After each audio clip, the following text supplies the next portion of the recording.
আসসালামাইকুম ভিউয়ার্স, তো আজকে আমরা দেখবো পাওয়ার পয়েন্টের সাহায্যে কিভাবে এরকম করে একটি স্লাইড শো বানানো যায়। তো শুরু করার আগে বলে নিই, আপনি যদি আমার চ্যানেলে নতুন হয়ে থাকেন তাহলে সাবস্ক্রাইব করে নিন আর পাশে আসা বেল আইকনটিকে টুম করে বাজিয়ে দিন, যাতে করে আমার নতুন ভিডিওর নোটিফিকেশন আপনার কাছে অটোমেটিক্যালি চলে যায়।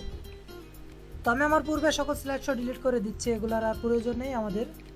পূর্বের স্লাইডগুলো ডিলিট করার পরে এখান থেকে আমরা নতুন স্লাইড নেব। নতুন স্লাইড নেওয়ার পর এখান থেকে সবগুলো সিলেক্ট করে ডিলিট কি হিসেবে ডিলিট করে দিব। তো আপনারা বিভিন্নভাবে এই কাজটি করতে পারেন। আমি যে সিস্টেমে করেছি সেটা হচ্ছে আমি ফন্ট ব্যবহার করেছি। তো চলুন শুরু করা যাক। আগে ফন্টের সাথে দেখিয়ে দিই। ফন্ট হচ্ছে আপনি আপনার গুগল ব্রাউজার ওপেন করে নেবেন। গুগল ব্রাউজার থেকে সার্চ দেবেন রোড রেঞ্জ।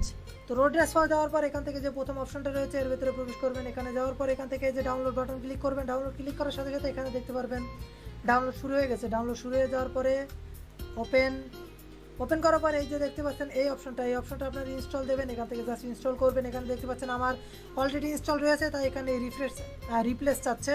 তো আমি আর এটাকে ইনস্টল দিচ্ছি না, আপনারা ইনস্টল চেপে ইনস্টল দিয়ে নেবেন। তো এরপরে আমাদের পাওয়ার পয়েন্টটি ওপেন করে নিচ্ছি। পাওয়ার পয়েন্ট ওপেন করে নেওয়ার পর এখান থেকে যে টেক্সট বড় অপশন রয়েছে, টেক্সট বক্স অপশন ক্লিক করে এখান থেকে আই চাপবো, বড় হাতের আই চাপার পর এখান থেকে আমরা ফন্ট সিলেক্ট করে দিব রোড রেঞ্জ। এটাকে অনেকটা বড় করে নিতে হবে আমাদের। তো সিলেক্ট করে নিচ্ছি, নিয়ে এখান থেকে আমি 96 করে নিচ্ছি। ফন্টটা সিলেক্ট হয়নি, ফন্টটা সিলেক্ট করার জন্য আমি রোড রেঞ্জ ওকে। এই যে দেখতে পাচ্ছেন অনেকটা শেপ চলে এসেছে। আমি আরও একটু বড় করে নিই। তো এটা দেখতে পাচ্ছেন এখানে এসছে। এখন এরকমটা অনেকগুলা করতে হবে। এরকমটা যদি কপি পেস্ট করতে যায় তাহলে পরিবেশটা অনেকটা খারাপ হয়ে যাবে এখানকার। এই যে দেখতে পাচ্ছেন নিচে চলে আসছে, দেখতে খারাপ লাগছে। তো তার জন্য আমাদেরকে যেটা করতে হবে সেটা হচ্ছে এটাকে শেপ বানিয়ে নিতে হবে। শেপ বানানোর জন্য এখান থেকে শেপ নিব, শেপ এটা। তো শেপ দিয়ে এটাকে ঘিরে নেব, আমি শেপ দিয়ে ঘিরে নিলাম। তারপরে যেটা করবো সেটা হচ্ছে সেন্ড টু ব্যাক করে নেওয়ার পরে এটা সিলেক্ট করা থাকবে। তারপর শিফট বাটন চেপে এটাকে সিলেক্ট করে নেব।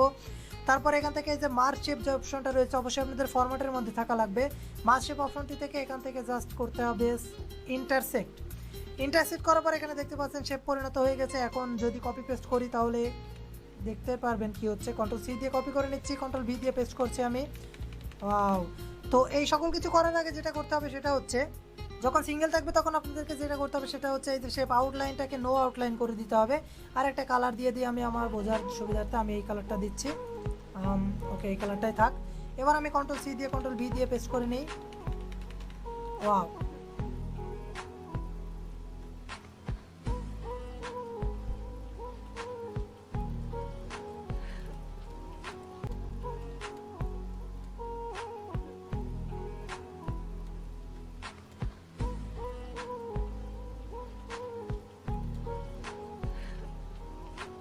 তো মোটামুটি আমার কাজ কমপ্লিট। এরপরে কন্ট্রোল এ দিয়ে সবগুলোকে সিলেক্ট করে নিতে হবে। আমি একটু ছোটো করে নিচ্ছি দেখার জন্য আমার কাজের সুবিধার্থে। এগুলোকে ভিতরে ঢুকিয়ে নিই।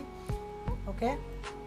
তো কন্ট্রোল এ দিয়ে সিলেক্ট করে নিতে হবে। কন্ট্রোল এ দিয়ে সিলেক্ট করে নেওয়ার পরে জাস্ট কমেন্টে যেটা করতে হবে সেটা হচ্ছে এখান থেকে আবার ফরম্যাটে দিতে হবে। ফরম্যাট থেকে মোর শেপের পর এখান থেকে ইউনিয়ন করে দিতে হবে। ইউনিয়ন করে দেওয়ার পরে যে দেখতে পাচ্ছি সব একটাতে হয়ে গেছে। তো একটাতে হওয়ার পর আমাদের যেটা করতে হবে সেটা হচ্ছে এখান থেকে শেপ ফিল সিলেক্ট করতে হবে। শেপ ফিল করার পরে এখান থেকে যে পিকচার সিলেক্ট করতে হবে, অর্থাৎ এটা কালার সিলেক্ট হবে। শেপ ফিল আপনারা দেখতে পাচ্ছেন এই যে কালার। তো কালার সিলেক্ট না করে আমরা করবো যেটা সেটা হচ্ছে ইমেজ সিলেক্ট করবো। ইমেজ সিলেক্ট করার জন্য আগের মতোই এখান থেকে পিকচার সিলেক্ট করব।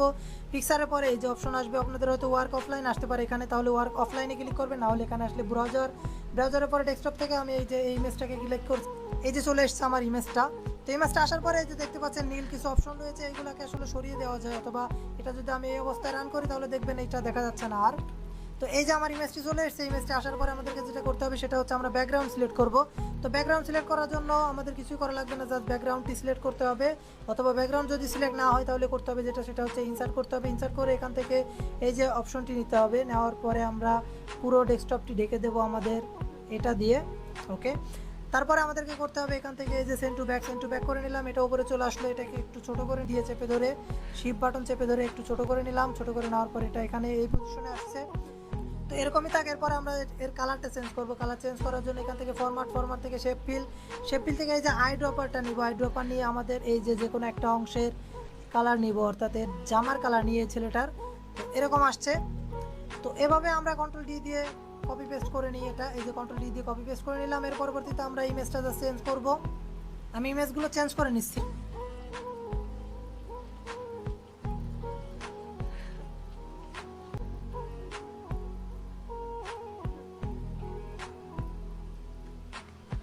ইমেজগুলো চেঞ্জ করে নেওয়ার পর আপনারা চাইলে এখানে বিভিন্ন ধরনের টেক্সট দিতে পারেন, এখানে টেক্সটগুলো দিতে পারেন, তো আমি এখানে টেক্সটগুলো দিচ্ছি না, ভিডিওটি আর লম্বা করতে চাচ্ছি না। এখান থেকে আমি জাস্ট ইফেক্টগুলো দিয়ে দিব। ইফেক্টগুলো দেওয়ার জন্য এখান থেকে এই যে বিভিন্ন ধরনের অপশন রয়েছে, এই অপশনগুলো আপনারা আপনাদের ইচ্ছা মতো পছন্দ মতো ইফেক্ট দিয়ে নিতে পারেন। তো ইফেক্টগুলো যাতে মাউস ক্লিক ছাড়া হয়, তো সেজন্য আমি যেটা করবো সেটা হচ্ছে এই যে এখানে দেখতে পাচ্ছেন নো সাউন্ড, এখানে 6 সেকেন্ড দেওয়া রয়েছে, আমার 6 সেকেন্ড প্রয়োজন নেই, এখান থেকে কম করে দিয়ে 2 সেকেন্ডে বানিয়ে নিব। 2 সেকেন্ডের পরে এখান থেকে অন মাউস ক্লিকটা তুলে দিতে হবে, এখান থেকে জাস্ট টাইমটা দিতে হবে। আমি 1 সেকেন্ড চাচ্ছি প্রতিটা ইমেজের জন্য, এটার জন্য 1 সেকেন্ড চাচ্ছি। তো অন মাউস ক্লিক তুলে দিতে হবে অবশ্যই, এটাও 1 সেকেন্ড চাচ্ছি, অন মাউস ক্লিক তুলে দিতে হবে অবশ্যই। তো তারপরে এই সময়গুলো কমিয়ে দিতে হবে, এখান থেকে অবশ্যই সময়গুলো কমিয়ে দিচ্ছি। তো এবার আমি রান করে দেখি আমার স্লাইডারটি কেমন হলো।